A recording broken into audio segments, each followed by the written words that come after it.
this is good. All right, people, here we are. Here we are. Welcome to Happy Hour with Ruth. And Roxy. And we've already started. We're laughing, we're drinking, we're chatting, we're solving problems.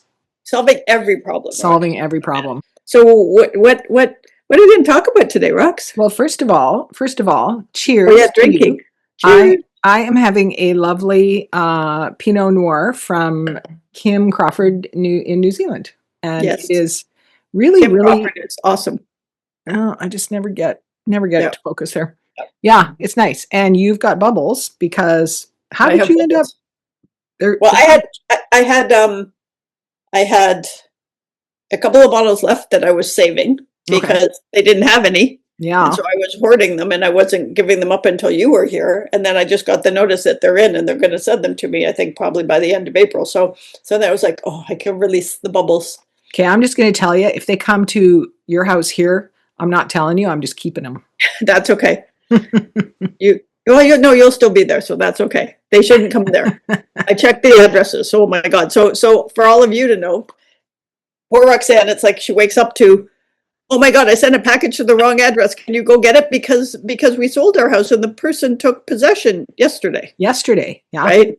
So poor Roxanne's running around trying to chase down so much for, buying things on sale when you have to get you to mail them to me again. Right. And it's like, yeah, that probably ate up your savings. Yeah. Well, and honestly, it was like, it wasn't anything fancy or anything. It was just like a couple of summery things on sale. Yeah. And it was like, oh, this is a good idea. So late night, wasn't even wine involved, but late night and a busy couple of weeks. Yep. That'll do it. Lesson learned though, but poor Roxanne. So first I do it and she's like, okay, I got the package. And then the next day it's like, oh my God, Roxanne, there's another one coming. and thank God there were two packages there when you got it. Yeah, there were two on the same day. And you should have seen Trish at the post office. Oh, she's just a machine. She pulls, because I just thought that she would slap another label on the bags and just send it off. Nope. She's like, that goes in a mailer box and here, do your addressing here. And she makes up the mailer box. And she puts the first one in and I'm like, oh, we might need two of them. That's not going to fit. Oh, that's going to fit, she says. And she takes it and she stands it upright and she puts the first one in there and she crams it down.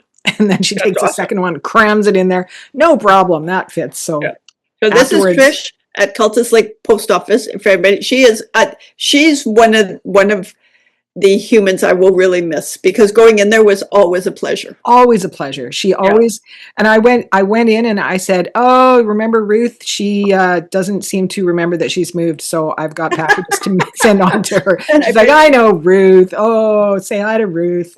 She's lovely. She knows she's just this community central human who does everything, right? Like, well, and a couple of times I've been in there, she pokes her head around the corner and she's like, do you want some cake? She has cookies. She makes good cookies too. I mean, who does that? Anyway, I know. We'll have to tag her on this because she is one of the highlights of that area. Hey. Well, and these are all things about moving. So I went to pick up some prescriptions the other day at the little Garrison Pharmacy that I like because it's not a big corporate that doesn't need to be named right now. And she as I'm picking it up, the pharmacist said, "So how did you guys do after your shingles vaccine?" Like she just recognized me. I mean, I don't know. Maybe not that many people come for the vaccine. That's fine, but also look at how glamorous you are. You stand up. That's very nice of you. Typically, it's because Ray has started a conversation that they can't forget, even if they'd like to. So I've experienced that. Just saying. I know. Yeah. So which kind of leads into what we're talking about, right? So what are we talking about today? Today we're going to talk about, well, I was about to say boundaries, but that was last week because I just did that one. But this one is related to boundaries because it is about what do you do when somebody thinks something about you that isn't true. No, you said it much better in your notes. The one about letting people be wrong about you. And that's a big stinking thing, right? Yeah. Like that's one of those, it's so we used to have this fun thing because we were often when I worked at McLean's late at night, you'd ask stupid questions of each other, right? Because you were waiting for news to come in, or so you were waiting on something. Yeah. And it would be like, what would you rather be called? You know, a liar or cheap? And that was always the one that got me, because I don't want to be like, I don't want that, but also like, I don't want people to think I'm cheap. Yeah. Right? Like there's a whole thing, and I'm sure it depends what the situation is, which one is worse, right? Mm-hmm, mm-hmm. But then it's like, this is like one of those questions where it's like, how would you feel if somebody didn't like you and they were and they were clear about it, but you couldn't convince them otherwise, right? Like, that's a question. How as a human being, how do you feel if you know somebody doesn't like you? Well, right, but I What are think you going to do? You can't fight it. Just it, and I do think, since in this time in our lives, 22, but in this time in the world, I have less problem, because there's lots of, like, every once in a while I say things, and Threads is a pretty safe place, but every once in a while, all of a sudden people come at you, and it's like I think I told you the one time I put something up, and a mega came at me, and Threads is, for me, has been a pretty safe space, but he came at me and he was like, I can tell you're stupid by your haircut. Right? And it was like, okay, because before it would have been like, I need to go look at my hair. Right. Yeah. But now it's like, and we talked about this because we've moved and stuff. And, there were people in the community I was friends with on Facebook that it was only about the community, right? It wasn't. Yeah. Here at Creekside. Yeah. Creekside. Yeah. And so I went in and I cleaned it up a bit, because we don't interact, and we don't, like, if we don't have Creekside, it's not like we have a friendship, right? Right. And I went in to unfriend somebody that absolutely, I think, we don't have the best opinions of each other, like we have a personality conflict. Maybe it's what it is, but absolutely, always both of us courteous and fine. But it was like, neither one of us was going to go sit beside each other, right? Yeah. At anything. And I went to go unfriend her, and there was a little bit of a bitchy part in me that was going to delight in that. So she'd already unfriended me. No. And it was like, so there. Yeah. Mm-hmm. Right? She got you. But that's just it. And the other part is like, at first there's always this little twinge in you where it's like, what? And then it's like, I don't care. But it takes a while to get there, right? It does. It does. I heard Ray and I have been watching Shrinking on. Oh yeah, that's good. Such a good. So we watched the final episode last night, the season ender, and there's a great line in there where the main character, the Jason Segel character, says something about how I'm just broken. I'm covered in scars. I'm just covered in scars. I don't know how I can go on. And the Harrison Ford character says, you should be grateful for that. Being covered in scars means you have lived fully. You have loved fully. You have done all the things. You have opened yourself up, and you have experienced it all. We all should end our lives covered in scars. Yeah.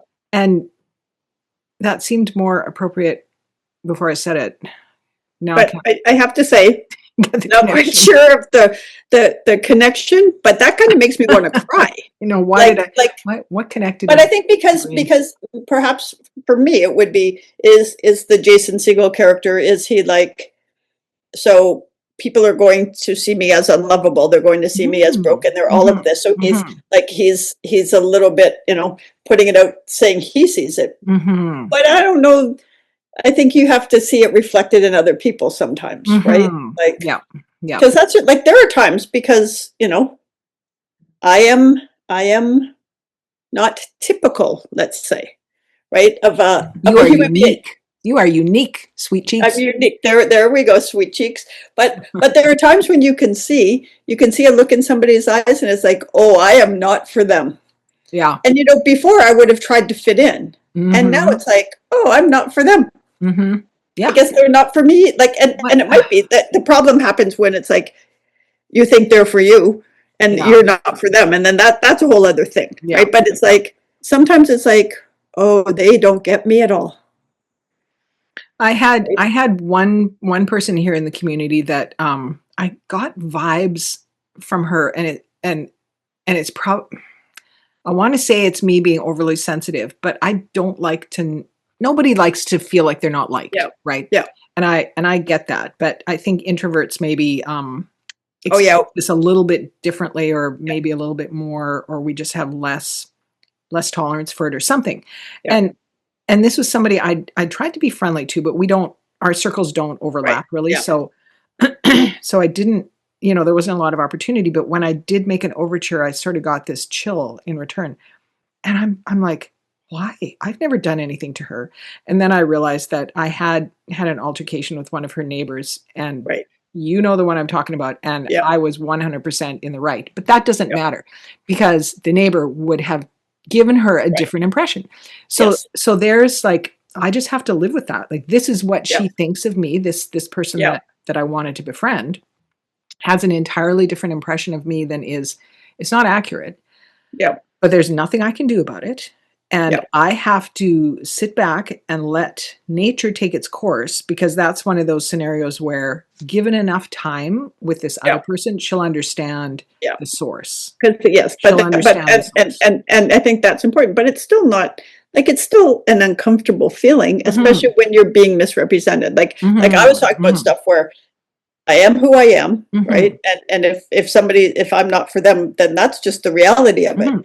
But what if they listen to somebody else? And I've tried really hard in the past couple of decades, is not to take other people's opinions of other people, right? Not to take Mhm. somebody's opinion over there, because you don't know, and Yeah. you don't know the source of why they think that, Mhm. right? Was it a Mhm. one-on-one experience? Was it just a bad day? But Mhm. you do have to get to the point where it's like, think whatever you want, Yeah. Yeah. right? And Yeah. it's not, but it's really not easy, but there is a discomfort in being misjudged, Yeah. right? Yeah. And and you feel like you have to protect your honor or something, Mhm. right? Yeah. Like, But yeah, there's a truism in fiction writing that it's an error that a lot of new writers make, where when an editor comes back and says this is unclear, or this needs, mhm, yeah, this isn't tracking, this isn't yeah, working. yeah, I think I know what you intend to say, but yeah, it's not coming on the yeah, page. yeah, Oh, but you don't understand. Let me explain to you. right, Let me explain to you. And what these authors don't get is that if it's not on the page, it's not there, period. yeah, You because you can't cannot go explain to to every every reader. Yeah, individual reader and say, oh, let me explain this. No, no, no. It's got to be in the text. It's got to be on the page. yeah, And it's just like, with interactions, you can't go to every single person and say, oh, wait, gee, you didn't, you heard something that wasn't true, yeah. or whatever. You just can't do that. You have to Well, just live your life but authentically. but that's just it. And either they, they see the glory of you, or they don't. But the other side of Mhm. that is or maybe they came across you when you were having a freaking bad day, Right. Right. right?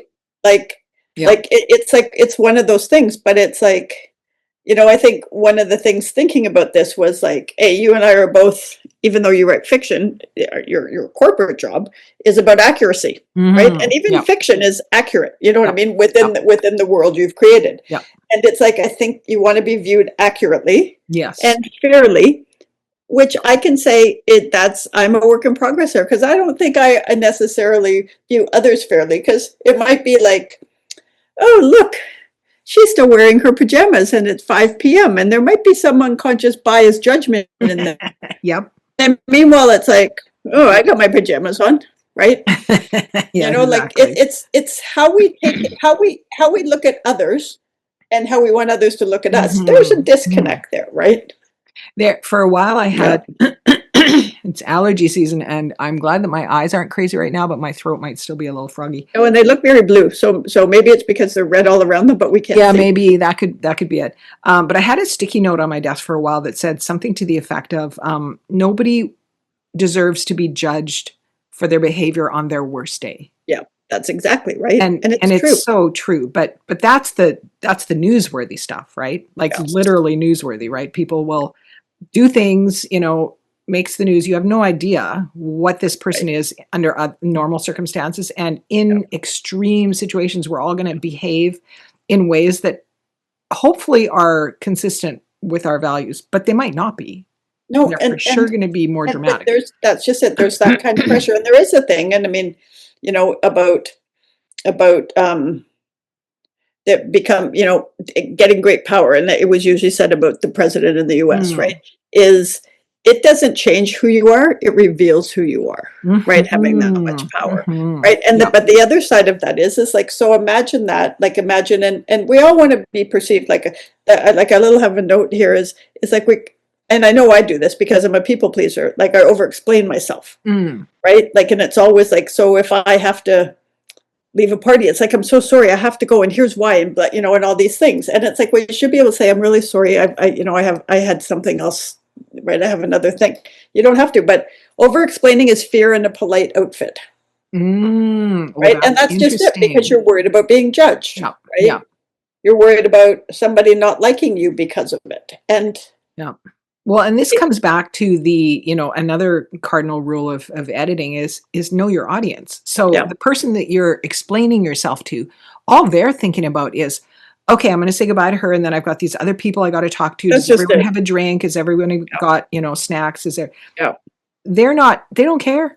They don't care what you're doing. At that moment, they really don't. Yeah. Right? It might have been like, oh, I wish you could stay, but honestly, that's a thought, and then it's gone, right? It's not like, oh my God, she left my party. Yeah, right? Exactly. Well, that goes back to it. A lot of times we project, right? Keep thinking stuff, and I know as introverts, I mean, I certainly do. It's like if somebody's like too busy to talk to me, and I text them, and they don't text me back, it's like they hate me. You're really Roxanne. Just saying funny that way. Yeah. Where are you? Where are you? What are you doing? Where are you? Don't you love me anymore? Did you move? Did you move and not leave an address? Do you like the new neighbor better than me? Yeah, exactly, man. Jesus. Holy doodle. But so here's the other thing. Clarity is a privilege, not a right. So explaining yourself to someone that matters, who you might have a misunderstanding with, I feel, is in honor of that relationship. Whereas explaining it to someone else, random, who's made a judgment about you, is like, why do I care what they think? Intellectually, you think that's not always how you feel in your heart. That's not how you feel. But I think that's such a good point, and I've heard this from various people at various times.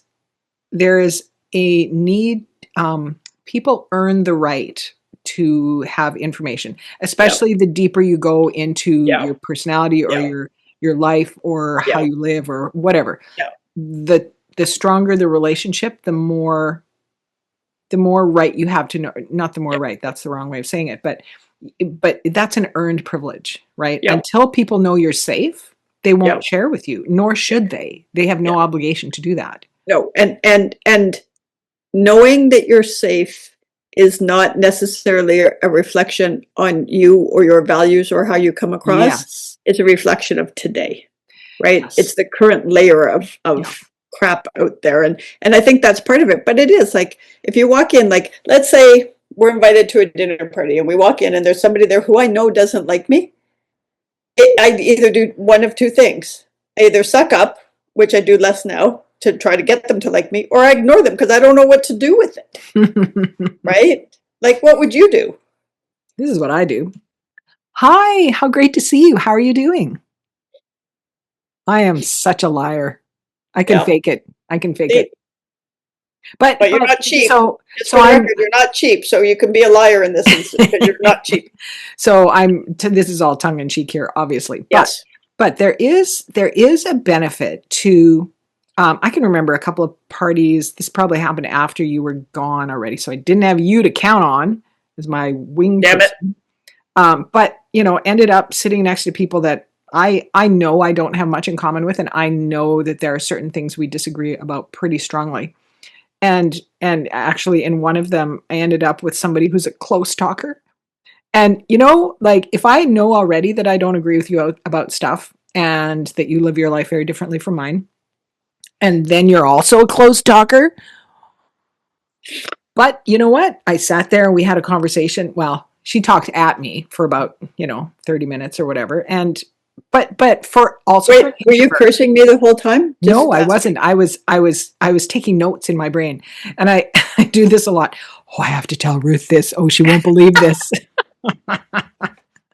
But all of that said, there is a benefit to being able to set that aside in a social situation and do the social thing, be polite, go through the motions. And I mean, I've learned this as a grown up and I still don't particularly love it, but every now and then you'll see something different from someone that you didn't that's fair. there, right? Yeah. And you'd never have sought them out. Yeah. Because why would you? Yeah. And yet maybe you'll see something just a little different, or maybe you'll just get some good goss to share with your buddy later, Yeah. Works for Yeah. me. No, but the other side of that, I think that's a very, very open-hearted way to approach it, because you absolutely can. I know, Buddha girl, I know. But you absolutely can see something of interest in someone, because not everything. But the other side, and you are much better at this than me, and it's probably why we had to open our own agency, because I couldn't do the politics of it. Because if I typically don't say it, but you can see on my face that I think you're an idiot, and that's a problem. Right? Like, I have a similar face though, so yeah. Yeah, but you appear more mature in managing that, because on the scale of, like, because I can do it with somebody that you talk to in the street for 3 minutes, but if somebody sat and talked to me for 20 minutes, it would definitely come out, right? It would be like, yeah, right, yeah. And I have to watch it in meetings, right? Oh, I'm sure. Right? Where it's like you have to be neutral and care, but there are times when it's like, what? And I have to be very aware of it, because as an introvert, I didn't always have the courage to speak up, but I was feeling it, so I had to go out somewhere. Right. Yeah. But yeah. I wonder if that's not sort of a common thing among introverts, because I know I've been told that too. And this comes back to the, people judging you in a way that may or may not be accurate. They might see your face. They don't necessarily know how to interpret what they're seeing. No, but they're seeing something. Resting bitch face, right? Like some people have that. Like I can remember doing a presentation, and there was a male in the front row, and he sat like this. Oh, yikes! Yeah, right. And it was like, so I was a little bit distracted by like trying to get him to engage and buy in and do all the things. And then afterwards, he came up and he was like, "I learned so much." And it was like, I misinterpreted all of it, because I didn't know his baseline. Right. Because that's the other thing. You can think somebody doesn't like you, and maybe they're shy, or maybe they're an introvert, or maybe, like, there's the other part of it. But I think the bigger thing is when you absolutely know they don't like you, right? Like when it's like they have something that they've completely either misinterpreted, misunderstood, or have just decided. Yeah. Right? Yeah. Is like, that's a very specific one. And as I get older, and especially, when it's people that are like, you have stupid hair because you support Carney. It's just like, don't care what you think. And one of the things my mom used to say to me is, why would you care what someone thinks when they're a person you wouldn't go to for advice? That's wisdom. Yeah, that's wisdom. And the other thing is, and I was having this conversation with my husband Ray. Your husband, Ray? My husband, Paul, is walking by and just started laughing, just saying. Yes. But I was talking about this person in the neighborhood who really does not like me at all. And how I'm, for the record, I don't like her. Just saying. Yeah, we're not alone, but there's reasons why she is the way she is. I'm sure, I know some of them, but what I said to him was like, I'm really uncomfortable with this is a new thing for me to take a stand on something that I think is important enough for me to stick my neck out and risk getting labeled or getting attacked or getting whatever, which is the case. But I felt strongly about something. I said something, and he said to me, "You should not get to this age without having enemies." Because that means you stand for something. Exactly. That's exactly right. So if nobody is willing to engage with you in a strong way, maybe an ugly way, that means that you've never really said something important that you really want to stand for, right? Yeah. So, or at least you haven't said it in a a forum where not everybody agrees, right? Like, because the other side is, and I mean, it's pretty, these days, it's pretty, you know, straight up, right? If you support Donald Trump, you're way over there, man, and we don't like you. Although I think we're a bit more compassionate because I think you've been conned. But in a, you know, for us over here, they really don't like us either. And it's like, but it is one of those where it's like, I would wear that as a badge of honor. It's like, if a maggot doesn't like me, I'm doing something right. Good. Exactly. Right? That's exactly right. Yeah. But yeah. Yeah.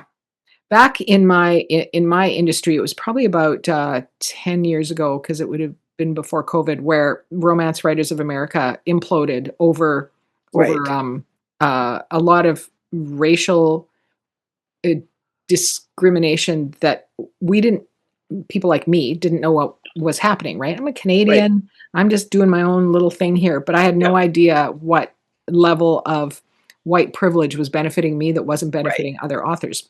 Right. This was all absolutely 100% new to me. I thought, you write a good book, you send it in, maybe it gets an award, maybe it doesn't.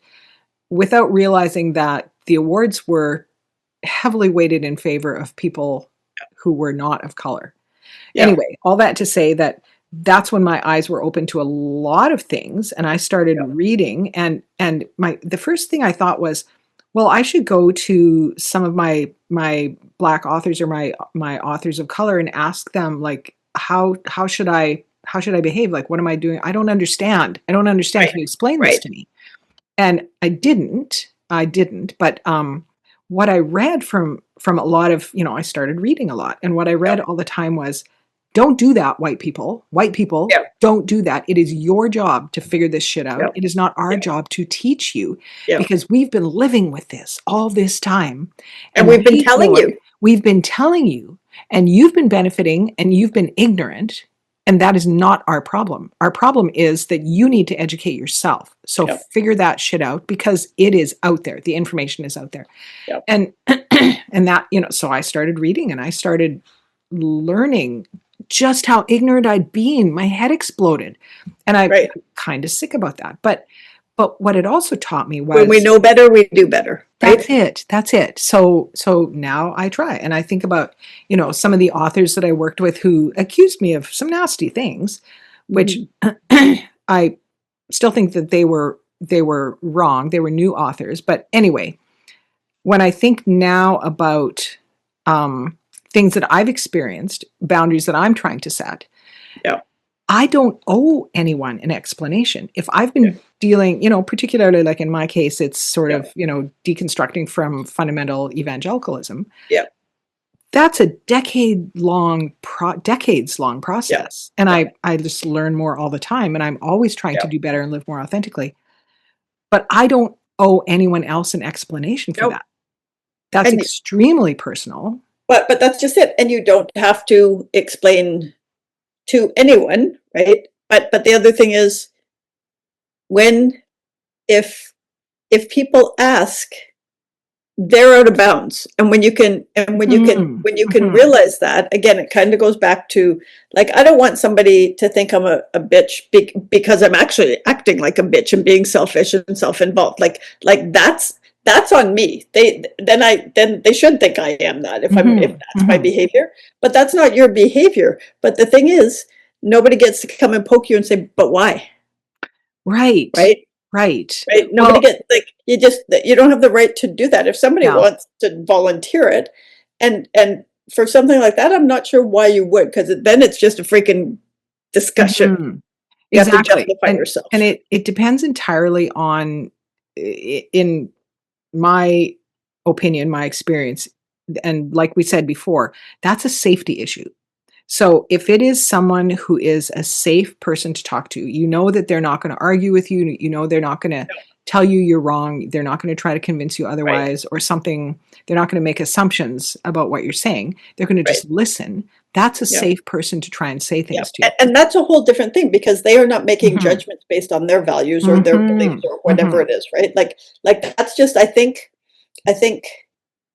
when we break it all down, you know, I really don't care if somebody thinks, you know, because I wear like jeans and sneakers a lot. Somebody might look at me and go, oh, she's too old to wear that.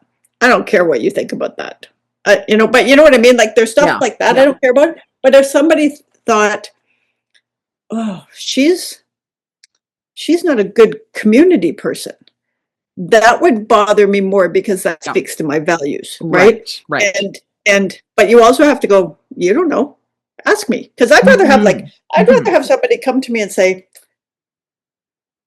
I I'm feeling this, or I this is my experience in this just exchange we had. Or I've had people come up, especially when I was at McLean's, and it's like, I've heard this.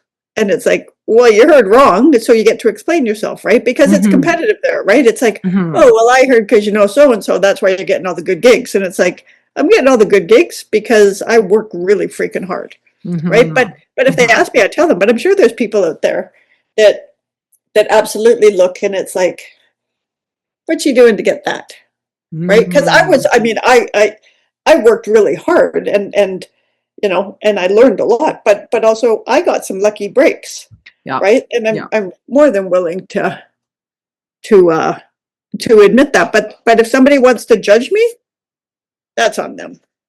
Okay, Yeah. so I was in either grade 7 or 8, and I have this and I don't have a lot of memories from my childhood, which is a whole other episode, man. Just saying. But I was walking with two friends and another friend of theirs was there, and she was snarking at me, right? So how old is grade 7 or 8? Like 12, 13, 5, right? 7, 8, 9, 10, 11, 12. Yeah. Yeah. 12, 13. So those preteen years, kind of. Yeah. And she was snarking at me a little bit, and I think back then I probably had less boundaries, and it was like, "What's your problem?" And she said, "I don't like you." Just and it was like that. Yeah, and it was like, okay, now remember, I lived in between a very sort of, where symphony conductors lived and antique dealers and stuff, and down the street was subsidized housing. There was a Okay. bit of a tough area, right? Yeah. She was, she definitely had a rough edge, and so it was like, why? What have I done? And she said, "Oh no, you're fine. You're nice. You're smart. I just don't like you." What? And it was like, and I was like, okay. And we just kept, and I remember this vividly because it was like, at one point it was like, well, if I'm nice, so all I care about is, am I being kind, right? Am I being inclusive, right? Am I making sure I'm responsible to inform myself with whatever is going on? And everything else is dressing. So even at that young age, I knew then, and it was like, well, I can't change your mind then because I didn't do anything. Like, it's not like she was like, you're always mean and you're always this or you're always it was just like, I just don't like you. And it was like, well, that's your issue, man. Right? And at that young age, I knew it. But then somehow it gets kicked out of you. So here's a big difference growing up in the evangelical community is one thing, but even the small town, the small prairie town environment, nobody would ever say that. Especially in the church, you would say, no, we love each other. We love everyone. We love, and Which is bullshit. I remember seeing this, hearing this, and then seeing the painful cognitive dissonance where I'm watching someone and they're just clearly gritting their teeth to try and do something nice for this person. I know they don't love them. No, we are told to love our brothers and sisters in Christ, and so I have to love you, and so I love you. I love you. So you don't feel it. You just say so. Exactly. So I remember going when I first moved here. I had a very friendly acquaintance that had moved out here too, and I knew her. She was in the film industry in Toronto, and she was coming out here, and her partner was a pastor, like and they were a lesbian couple, and I was pretty impressed that Vancouver would accept a lesbian pastor. Right? It was really kind of in a United I'm not even church. sure it was a United. Yeah. Yeah. Anyway, so we had this big conversation, and I was just new here, and I didn't really know anybody, and so it was like, and I really liked them, so it was like, okay, well, I'm gonna go to the church, and it was a church in Shaughnessy, right? Which, for anybody who's not from Vancouver, is a very old money, Very Tony. Yeah, very right. And I got there, and because I didn't grow up with a lot of formal religion, right? I had jeans and sneakers on, right? Oh, the looks I got. So I went to go up, and then I started to see the looks. So I hung back a bit, and it was really like, they were looks, like it was very unwelcoming. So I left, and I got home, and then when the service had, I knew it would be over, but I texted them and said, so here's the deal. I was up front, and here's what happened. And she used it in her service the next week. Wow. Yeah. Oh, that's fantastic. Yeah, but that was like, that was again judging a book by its cover, right? Yeah. But the other side of that is in my experience, and I don't want the yoga people to get mad at me, in my experience, that the hardest people to get through to are church people and yoga people, right? Because there's a closed idea around both, right? It's like a closed society. Absolutely sense of superiority for sure in church people, because of course, if you think that you have the answer to the world and that everyone else should be like you, well, of course you're going to feel superior. That's kind of the point. And yoga, I mean, I'm not really right now, but I have been a yoga person for sure. I wouldn't say I was ever one of those, but other people around me might say that. Well, because the other side is like, and I think it goes back to the unconscious bias and all the things. Like I was thinking about when you were talking about, asking Black women or women of color, and it's like, so every once in a while now, because of age, because 22, right? You look around and it's like, oh, they got opinions about me, right? Because I'm not younger. And then as a woman, that certainly is happening. Imagine having all of that, right? Imagine being a Black woman, a Black, perhaps, like I don't have kids, so I've never been in a situation where it's like, oh, well, you're a mom or you're a single mom or whatever it is. But so you're a Black woman, you have kids, right? Maybe your partner works a night shift, and everybody's like, huh, I see who you are, right? And it's like, you don't know. Yep. Yeah. I get more pissed off about people judging others. Yeah. Right? Like and now, honestly, sometimes it really is kind of funny when you see somebody judging you, and it's like, why don't you just ask me? Yes.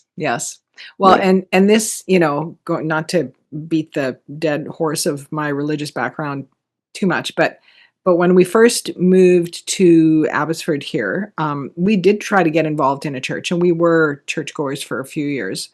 And I, one of the things about evangelical Christianity is, and this goes back to our boundaries episode, is you are expected to confess your sins and be open about everything. Be open about your sins primarily. So I was very open about the fact that I had been pregnant before we got married, that our little girl that we had here, came 6 months after our wedding. Because I know that's so important to the evangelical community. I know that's such a big barrier to them. So I wanted to just get that out there. And what I found was, I got that out there, and immediately what I got was sort of this look, and that was one of those, like, we didn't get invited back to care groups, and there may have been many reasons for that. We didn't have money at the time, and where we lived, the town we lived in at the time was lots and lots of old money, like you were saying, and bone deep, bred for generations back, fundamental evangelical Christianity, right? So I dared to step away from that. Not only did I dare to step away, but I dared to do it visibly by having a child, out of, not out of wedlock, but good enough for them, Yeah, well, that's just it. Yeah. I mean, and not being apologetic for it. That's the thing. Right. I'm like, this is who I am. This is what happened. I'm very glad. I love the man I'm with, and I love my child. And you love the baby. Yep. So, but to see, that's my challenge with that is it's different if you're paying attention and working on yourself, because we all have the things. I mean, I did it, and I will use this example, and then hopefully I'll remember my train of thought. But we were in Kenya, and we were at a beautiful really beautiful lodge. And there was this young woman, a very beautiful young woman who I think was British. And she was clearly an influencer of some kind because she was taking lots of pictures. I mean, we're in a place where it's like dusty red sand, right? Like, I mean, I could hardly breathe, right? Like, because when you go out on the road and stuff, but this beautiful woman is there and she's taking these beautiful pictures over a river where there's elephants in the background and there's all of this. And I did a crappy thing. I judged her because it was like, really, are you enjoying this, sweet cheeks? Right? Like in my head, it was like, oh my God, you're more worried about your skirt flowing, and it's not blocking the elephants in the background kind of stuff. And then I was having, because the red dust, I think, was just really irritating me. I was having a problem and I only had like 3 lozenges, cough lozenges left. So I was like metering them out because it was awful, right? Like it was like, right? Oh. Anyway, this lovely young woman goes back and she brings me an entire package of lozenges and she's like, I noticed you were uncomfortable. And it was like, you know what? That's a life lesson I've carried with me. Yeah. Right? It's like I didn't like her. Right. Right? And Yeah. there was no reason. Yeah. She wasn't harming. She wasn't in her way. She wasn't harming anyone. Mhm. But a human nature thing happens, Mhm. and it's like, so if I did that, then clearly I could be on the other side of it. But it goes back to the people that, it was like, well, here's all the things that you need to know about the church, but we welcome everyone. But they don't, No. Oh, they absolutely do not. right?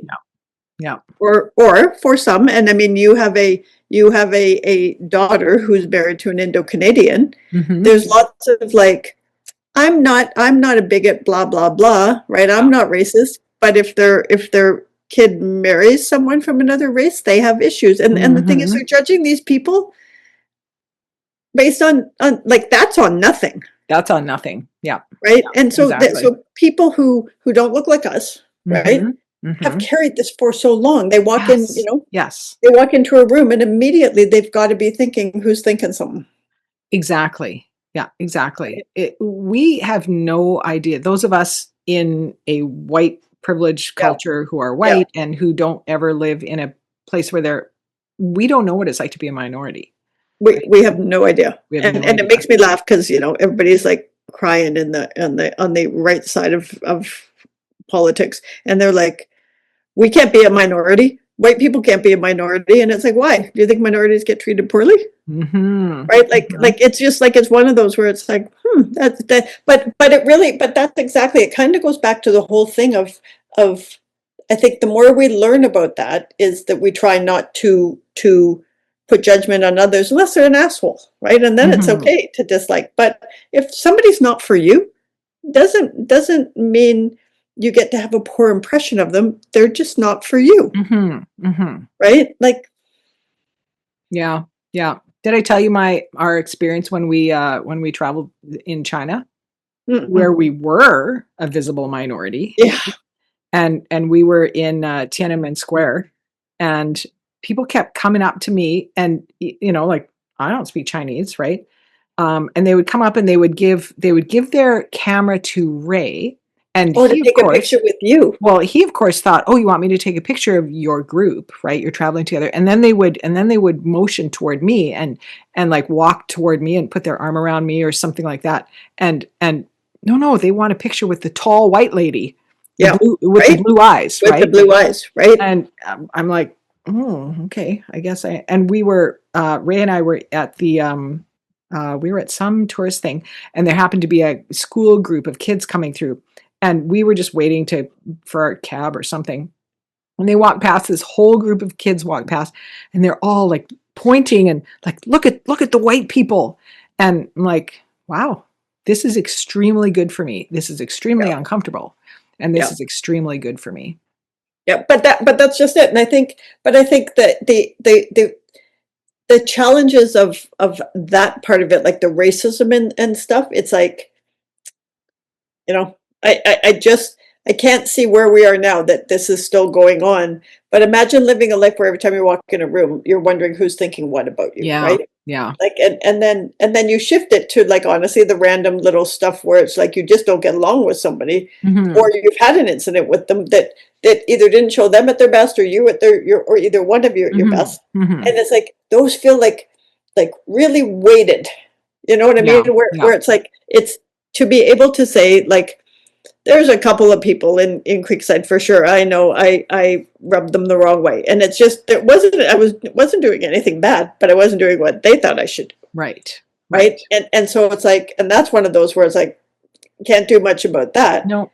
Now, I might get into it if it was about, you can't do that, you're a woman. Ooh. You know what I mean? I'm yes. judging you for this. Yes. Right? Like, Yeah. like, and it's like, I have thoughts about your capabilities because of this. And again, I'm blonde, blue-eyed, right? So that's the thing that was the one thing that was a problem for me. Triple that for anybody of color. Right? Exactly. Yeah. Yeah. Exactly. Right. And I go, oh my God, like a woman of color, right? Oh, I know. That's I really don't think we can quite fathom what that's like. No. I mean, And think about, so there was I'm trying to think, and I think it was Denise Donlan who is a most fabulous human. She's married to Murray McLaughlin, right? And she was like I think she was head of Sony Music RCA. She was on Much Music, right? She's really good. And I'm pretty sure it was her that wrote a book that it was like, yeah, dancing backwards and in high heels. yeah. Right? Mm-hmm. And like, and then I'm pretty sure, because there's definitely a phrase around that. And it was like, and she's a white woman, but she came up like, it was the early 80s when she was on Much Music, and she was clearly a brilliant communicator, right? So she was great as the host and stuff, but you could see that she was helping shape the culture of the show and do all these things. Mm-hmm. And but was one of those interesting things is like, how much grief did she have to take? Right. And how many people didn't like her because she was breaking the glass ceiling in that world? Yeah. Right. The idea of understanding someone else's experience, or like our emphasis today is on finding peace in allowing others to think what they will about you when you can't change them.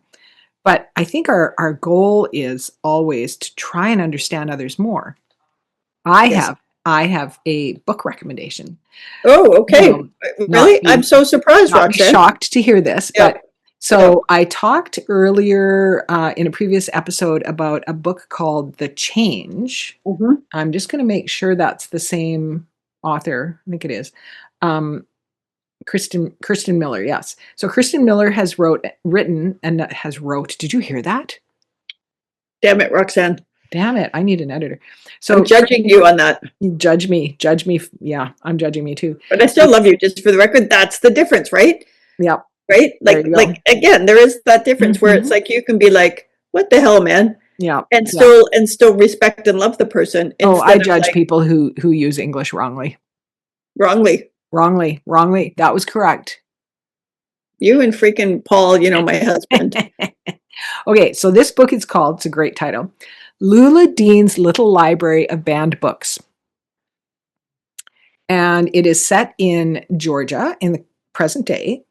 And and I haven't finished, I'm reading it right now and I haven't finished it. And so allergy season is making my eyes go crazy. And all I want to do at night is read this book.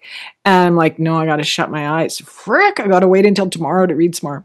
So this book is about, it's basically a conflict between two women in a small Georgia town. One of them is, they both want to be mayor, and various things happen, but there's a book banning committee that happens. The one woman who wants to be mayor is just desperate for attention, and she just is not getting the attention that she wants. She doesn't know how to get it. And she ends up finding a book in the library that some kid put there as a joke, one of those make erotic cakes, penis-shaped cakes and all that stuff. So anyway, so she decides she's going to start a banned book concerned parents committee, right? But really it's a book banning thing. So she demands that all these books be removed. They're removed and put in storage. And then she starts outside her house a little library of books that she deems appropriate. Oh. And they're just all chicken soup for the soul. And, like the books that are... You've written for it, just saying. Not that I'm your publicist or anything. Yeah, everyone has to start somewhere. I love But those books. Just saying, when I was having hard times, man, those books were good. yes. But the daughter of the other woman, this happens immediately in the front end of the story. She and a buddy go to that little library and they exchange the dust jackets of the books and for books that are on the banned books list. Right. So people are coming by Lula Dean's little library of, safe books that they can read, and they're ending up reading like Mao's and oh shoot, now I can't remember what they are. But they're books that will open your mind. Catcher in the Rye, right? Like stuff like that. Yeah. They don't even know that's what they're reading because they don't pay attention. They just open the book and start reading. And suddenly the Nazi in the town is exposed. Suddenly the woman who's being beaten by her husband leaves him. Suddenly that's an interesting. Old historical crime comes to light. So tons of stuff happen. But it's all about the power of books, language, and reading reading someone else's life that you don't know. Like you only know what you live unless you try to learn from other people. But I think that's a really good point, because it does go back to, that town you grew up in, Footloose, right? Is it Footloose? No. Footloose, yeah. Yeah, okay, because every other time I say Flashdance, but it's also like books open your mind to things like it's one of those absolute benefits. And I can tell, and I have to admit there is some judgment there. I can tell someone who doesn't read, right? Like when you talk to them and there's not this, or because reading takes you a lot of places, and even more, it takes you inside, right? Someone's mind and someone's experience, and you get to walk for a minute in their shoes. Yes. Right. Yes. And I think I think we went a little high with the not being liked. Like, I think we went into racism and a bunch of stuff, which is pretty timely for the way the world's going. But I think that's part of it, right? You read something and it's like, oh, I never thought about that. Exactly. How did they like think about, I don't know, even Anne of Green Gables, right? I mean, she lost her adoptive mom, right? No, or was it her dad? It's she Matthew, lost a parent. Matthew who dies. Yeah. Right. Okay. Right. So she lost a parent. That was before I lost my mom. Right. But you get to I read that when I was like 8. Right. So you get to live in these shoes. So when it happened, there's these things that open your mind to it. It's like, oh, that's what she was saying. Yeah. Right? And to experience it. And I think for those of us who judge, and I am not leaving me out of this because, I can be a queen bitch. It's being able to look over and go, why are you doing that? Because I don't want it done to me. Right. Like I do. I think it's,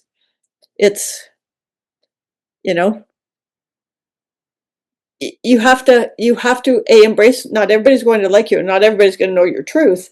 But the other side is the more important, I think, is don't do that to others because it doesn't feel good with you, right? Not to quote from the Bible, Roxanne, and send you, on a tangent, but you know what I mean? Like, it's like, if it hurts your feeling when somebody prejudges you, then don't do it to others. Yeah. Yeah. Right. And it shouldn't be as hard as it is. No, it shouldn't be. But, but that's the thing, I think, is that there's a time to be accepting of everything and tolerant and all that. And then there's a time where you have to flip the tables, as I've said before, right? And just be like, nope, thus far and no farther. This is the line, right? It's the intolerance of tolerance, right? The tolerance of intolerance, like whatever it is. But that's just it. Like people are, I have had people say this to me. Oh, you're the person who's all about inclusivity and it's like every opinion matters, and it's like every opinion does matter until you're trying to take rights away from somebody, and then you can go fuck off. Right? Like, I don't even want to hear anything you have to say. Right? Because everything you say now is tainted. Right? And that's the extreme for me, because that's like, bye-bye, not in my house. Which, as you all know, I drop the seedlings when I first meet somebody to see how they react. But the flip side to that is, it saves time. It saves time when you do that. And honestly, and this isn't just because I can fight about freaking big government, small government, should states or provinces be more powerful than the feds? I can fight about that. This is about human values. Yeah. But then the other stuff is like, what do I care if somebody says, I like meat and potatoes, instead of thinking, oh, you're sad palate and look at you and judging them. It's like, okay, then I'll feed you meat and potatoes because that makes you happy. Yeah. Yeah. Like, I don't know. It's just one of those where it's like, I have spent so much of my life worried about what people think of me Mm-hmm. and not about my values. It's like, oh, am I dressed okay? Yeah. Oh, yeah. do my wrinkles show? Because, at 22, they're coming in. But like, and the people that judge are not people you'd want to hang around anyway, like, Yeah. or that won't own it, right? Yeah. Because Yeah. owning it's important. And I mean, I don't know. It's one of those, it is one of those where it's like, nobody likes to be not liked. But the other part is, doesn't change anything in my life, right? Yeah. Yeah. Yeah. It's true.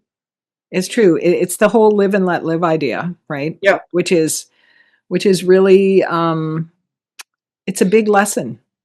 Well, but it really is, right? And but like I can see, oh, my little dog just had a big sneeze, so he distracted me. Usually he's farting in the background, just saying. It's like, but I can also see, like, if it's worth fighting, if I will happily make somebody dislike me if it's about a value. But if you don't like me because I didn't invite you to my party, that's on you, right? I think we have to decide, right? What's worth throwing down for and what's worth going. I have a pretty high level of tolerance for stuff, and Oh, you're way better than me. I'm like, they said this, I'm done. And you're like, no, they're nice. Some of that's conditioning, because that's very much what I grew up with, was that, you tolerate everybody. You don't take a stand. You don't make waves, right? Right. Especially as a woman. But I have less now, like that. I would say my boundaries or my abilities now to say, oh, okay, that actually, I'm not interested in hearing more about that. Maybe I'll ask a question about it. Right. But I have more of an ability now to say, "Oop, nope, not happening, not here, not going to do that right now." Yeah. Or to, usually I try really hard to usually frame things as a question, right? Oh, you're very good at that. Is that what you meant to say? Or, oh, really? Like, do you have something to back that up? What's your source? Or, right. I do. Am I understanding you correctly here? I try really hard to do that. Right.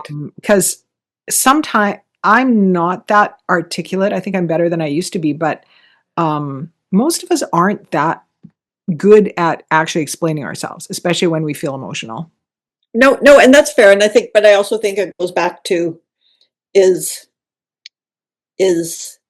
we're at a spot where it's like, it's okay if you don't like me for this. I'm kind of sad if you don't like me for something you've heard, but also not my business. Yeah. Right. But there is something to be said about knowing somebody doesn't like you and the reason is not true. Right. Like, that's the one I think used to bother me, because now it's like, time will tell. Yeah. I know, that's because there's an injustice. Yeah. The sense of injustice. That's a good word. I have a big problem with that. Like, no, you're wrong. That's not fair. You don't understand. Yeah. But that is then someone else's job. So then we come back to, basically the finale of what we're trying to talk about here is, how do you make peace with that? Yeah. How do you make peace with it? And I think all you can do is just let go and say, well, I am who I am. I think when we are at peace with our own behavior and how we're living and what our values are we living consistently with our values? Yeah. It's easier to let that go, someone else's journey, because if they have a problem with me, it's not actually me they have a problem with. It's their own issues to solve. I am responsible for my behavior, my reactions, my how I live who I put out into the world. Yeah. I can't control someone else's stuff. Well, and their perception or perspective, right? Because it's and about the well, I've heard this about you, so I don't like you. They think poorly of you. But the other side is like there are people that will look and go, oh, well, you've chosen to do X, Y, or Z, whatever it is. Live in a smaller house, do travel, not travel, do all of this. And they're like, what about that? And it's kind of like, what about that? Nobody's stopping you from doing your thing, right? So my problem is when somebody says, oh, I'm perceiving that you're living your life wrong, right? In whatever, and in small ways, right? Yeah. Like even I have to say there are times when, and everybody does it because I know I cook for an army and it's ridiculous, but when people are like, you made too much. You made too much. Still food. Like if I'm cooking, right, and I make it, like you've made too much food, or this is just too much, and they're right. But my initial reaction, you do cook for an army. I do. That's and it's genetic though, right? Yeah. Like it's what you does learned. it, my sister does it, my mom did it, right? But it's also like my initial reaction to that is usually fuck you, then don't eat it. Right. Right. And that's not what they mean though. Like, and the fact is it's just it's just an easy comment, but it feels judgy to me, right? Yeah. It feels like they're making a statement about me. But the other part is like that goes back to I share it with neighbors, I do all of this, but I don't have to say that to them. Yeah. What I have to say is like, oh yeah, I do. What I say is, how many people do you think live in this house, Ruth? That's true. Well, that's fair. And you're allowed to say it. You can say whatever you want to me because it always comes out of love, and also you get leftovers. We always end up eating it.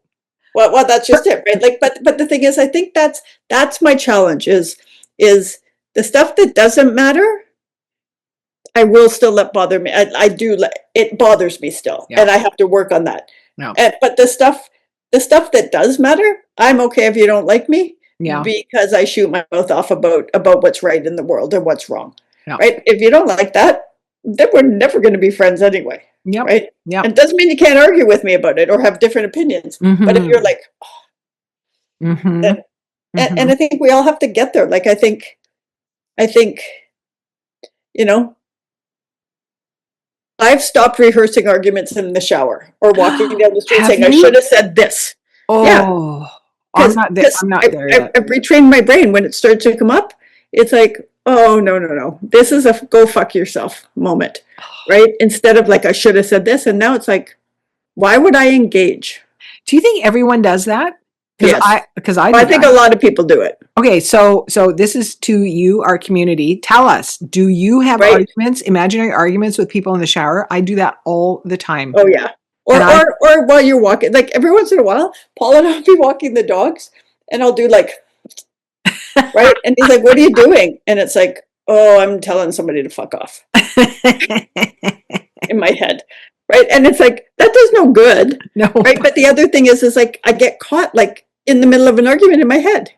Yeah. Right. And I'm working like, and I bet you I'm 80% there now, but every once in a while, like when I'm like walking around the house or we're with the dogs and Paul's like, what's going on? Right. I read something recently about how if you live your life out loud, it actually helps you process things better than if you don't. And I thought, well, that's just like a blank check for me. That is carte blanche for me to do what I've already been doing, is talking to myself.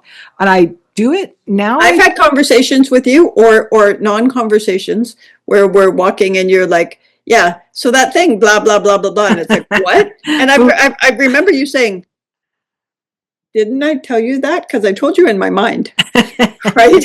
Yes. I'm not really talking to you. I'm really talking to somebody else, but you're here as a witness, so whatever. Yeah. Well, but that, right, you know what I mean? Like it's but it is one of those things. But I also think it's good to have those conversations because now when I fall off the wagon of like, I don't care, it's always like, why do you care? Yeah. Right. Yeah. Like, why is this bothering you? Because it's got like what certain people think is not going to ever impact my life. Right. I care what you think. Some days I care what Ray thinks. It depends, It depends where me and him are in our little brother-sister issue thing. Yes. But the other side is like, but I also like, there's lots of people I like in my life, and if they were like, oh, you shouldn't be doing that, it's like, I don't care what you think, right? Because you don't know, right? Yeah. And how much do they matter? Well, that's just it. And how much in the bigger thing, like if one of my friends or acquaintances said, I don't trust you. Oh, that's different. It would be like, oh my God, we need to talk. Tell me what, Yeah. right? Like what did I do that made you think that? Or also like, did some like, let's clear this up. This is worth talking about, right? But if somebody was like, oh God, I get it all the time. You post too much about politics. Yep. Then don't read them.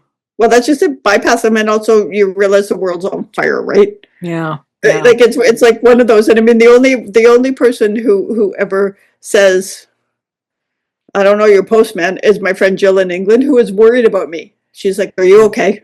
Like, and Jill, I mean, Jill's like you. Like she is a magical human, but hers isn't like, don't do it. She's like, okay, you're kind of sounding unhinged, and I'm worried about you. It isn't like don't do it. It's right. It's like I love you for it, and also I'm worried about you. Right. Yeah.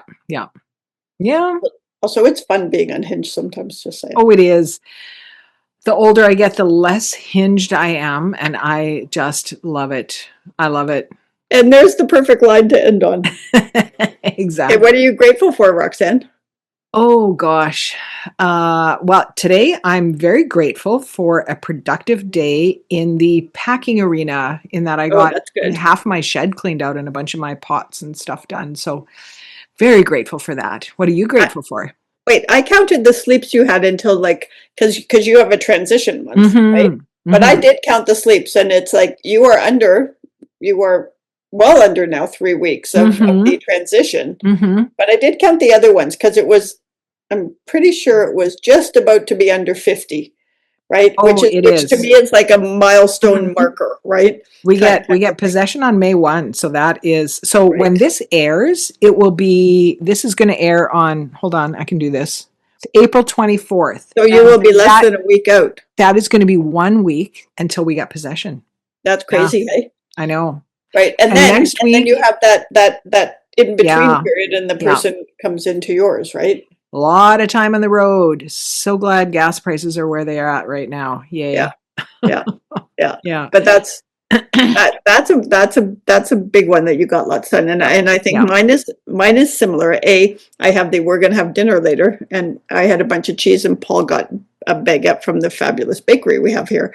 But the other one I have is I had a week of it's like really interesting clients. I have had no less than 5 meetings a day for Monday to Friday, but I also got up because I had a bunch of things due, and it's 2 big clients that their needs came together really quickly. I got up at midnight. When you say things like that to me, I got up at midnight. That doesn't even make sense to me, because I'm like having my banana in the kitchen thinking, oh, when am I going to get like a monkey at midnight? That's what I'm doing at midnight. There's no getting up at midnight. I'm still trying to get to sleep at midnight. Yeah, by 1:30 in the morning, I had already had 2 coffees. Oh my God.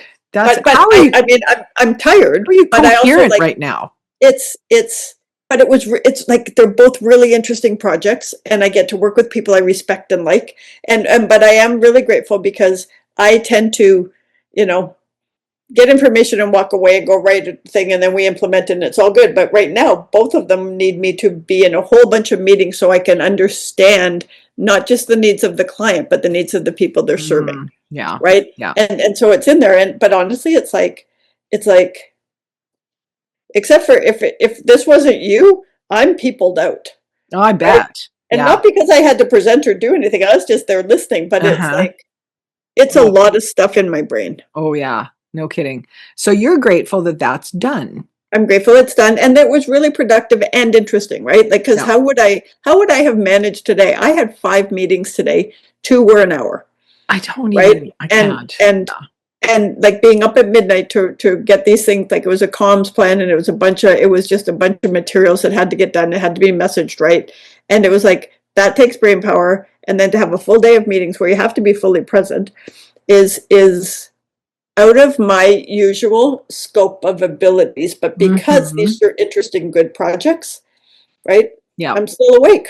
You're still awake. Oh, I'm going to add to my grateful too, because I sent our friend Leanne, who we know watches Yay, us. Leanne. I'm going to do a Yay. shout out to her because Yeah. she sent me her manuscript called The Witch and the Time Traveler, and I finished the edits on it and I sent it back to her yesterday. She's already sent it back to me. She's already done her. She's fast. I knew this one was going to go fast, but I am so relieved because that's the last. Right. That's the last really big project that I needed to get done before we move. So I'm so glad. And it's a great series. So I'm That's awesome. really happy for her and that's exciting. super happy for me. I get to check that off and then yay for Leanne. Yay for Roxanne. Right? See? Nope. That's all a good right. one. So what do we want more of, Ruth? We want more happy hours. And Yes, Roxanne, what do we want less of? We want less bullshit. All right. We'll see you soon, people. Let us know what you think. And come and tell us about what it feels like how you handle not being liked, not being understood. Have a great couple of weeks. Okay. Bye.